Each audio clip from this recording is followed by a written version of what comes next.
So the first part of our training day is our joint mobility. Mobility is extremely important because it defines how good we are as movers. So you got to imagine that running fast requires very good, fluid, efficient movement from all your joints, starting from down in the toes to the ankle, to the knee, to the hip, all the way through the shoulders. So to make sure that we have proper joint mobility, it's good to start off with a little series just to make sure everything feels good, that there's no tightness across the joints, and then proceed to the dynamic stretch. So I'll show every single one of these from front and from side view, and you should do each one with 5 reps as the part of your beginning process to go out and be active, whether it's your cross training or your running. So here we go.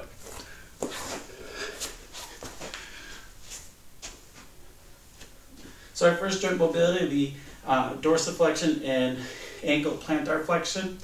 So from the front, I'm just going to focus on pointing my toe as far down as I can, and then pointing my toe up towards my knee. So there's 1, 2, 3, 4, 5. And what I'm really looking for is that range of motion. Oops, let me get balanced here. 6, 7, 8, 9, and 10. Let's do the other side. 1, 2, 3, 4, 5. So when you think about ballerinas, they have tremendous mobility of their ankle because they can point that toe straight down. 4, and 5. Okay. Next exercise, now instead of going just in the frontal plane, I'm going to go in circles. So we're going to start with clockwise. 2, 3, 4, 5. I'll change my view. 6, 7, 8, 9, and 10. Now we're going to reverse. 3, 4, 5. Go back to frontal. Counterclockwise. 7, 8, 9, 10. Imagine you're drawing a nice big circle. You got a pin point at the end, top of your toe. 2, 3, 4, 5, 6, 7, 8, 9, and 10. So as you started down at the ankle, if anything kind of pops up that you've got unusual pain, it's probably good to bring that to my attention, or assistant coach, or even your teammates before we proceed any further. Moving up next will be, if you've ever played soccer, or maybe even seen it in PE class, just simple knee mobility. We know our knee can flex. We never want it to hyperextend, and we want to have a little bit of lateral movement. So we're going to go, there's 5 in the clockwise. Let me change my view. So a little bend in the hip, flat back. 6, 7, 8, 9, 10. We do have some movement laterally and medially, so internally as well as externally. We can take a blow from the side, but not too much. And as runners, we tend to run on rocks, make turns, so we want to make sure we've got good mobility in the joint of the knee. Up next, we're going to go to hip flexion and extension. So it's a little bit easier for me to demonstrate from the front. We are going to focus on extension of the hip, and then flex, extend, flex. And so as you go to extend, squeeze your rear chain muscles, creates a little bit of looseness in the front. And again, we usually know we can flex at the hip, but if I were to use a wooden dowel and look at my hip hinge, I might find that I actually have tight hamstring. So I'm making sure on both sides I've got pretty good mobility. And this is other side. You don't really need to see me from the front. Squeeze as you go forward. Hinge and flex. Imagine bringing your chest towards the ground. 8, 9, and 10. Okay, so that's our forward and backward movement of the hip. And now we want to focus on the internal and external rotation. So you probably have done these as hurdles. So we want knee up, over, and down. So this is external rotation. So imagine we're going backwards over hurdles. So we're asking our hip to open. So these adductor muscles, the ones that are on the inside of our thigh, we demonstrate from the side. So we're up, over, down, up, over, down.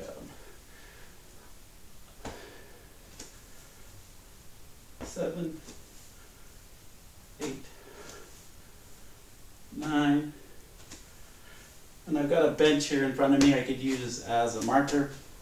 Again, let's go to the other leg.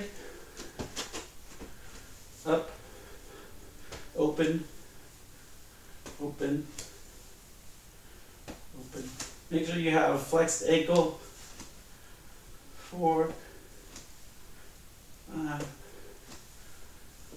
6, 7, 8, 9, 10. So those muscles at the inside of the thigh are really important with knee tracking, especially on women. That's why you see a lot of ball squeeze squats, banded work to work the inner thigh, because of usually women tend to develop pain on the outside of the knee. Next, we'll go to internal rotation. So this is our natural hurdling. So up, out, down. Pause the knee at the front. 5, 6, 7, 8.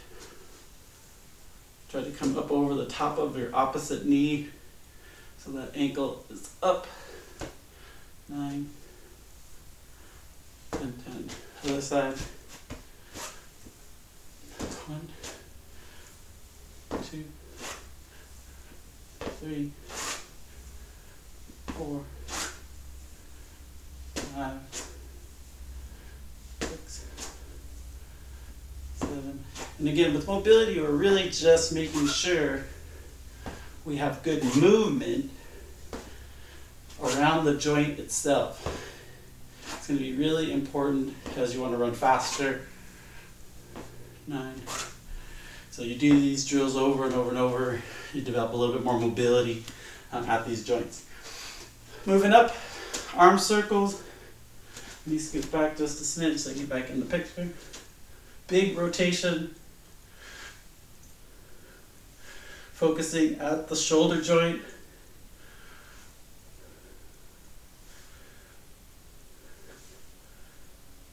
Much like our hip, it's a ball and socket joint. We want it to be able to move in a nice circular motion, forwards or backwards. 8. Show you from the side. Come up, reach back. 9 and 10. Now we'll also want to go forward. 1, 2, 3, 4, 5. Show you this side. So whether we're going forwards or backwards, the mobility should be the same. 10. Last one, up here in the neck. Just gentle chin roll, back and forth. There's 3, 4, 5, 6, 7, 8, 9, and 10. We want to make sure that we have got good mobility in our neck, be able to look around it on the course itself. So that's a basic mobility series. It should take less than 5 minutes to complete all of them. We really want to spend about minimum of 5 minutes and upwards to 20 minutes preparing to run. Let's make sure that we're kind of counterbalancing any sitting we've done throughout the day. If we haven't been very active, obviously if you've been out working, you might have already been mobile. You might only need to stick to this only before you get going. But then the next series is our dynamic stretch. So now as we've completed the mobility, we know all our joints feel okay. We want to make sure we have restored length of our muscles, and then that there's no tightness there, and we can add to our mobility with the flexibility component, and be able to be even better movers when we go run. And by definition, being a better mover means is the running economy of what you're doing is a lot better. So the actual physical appearance of your running is better than if you were tight or if you had something going on with your ankle. So that'll be in the next video.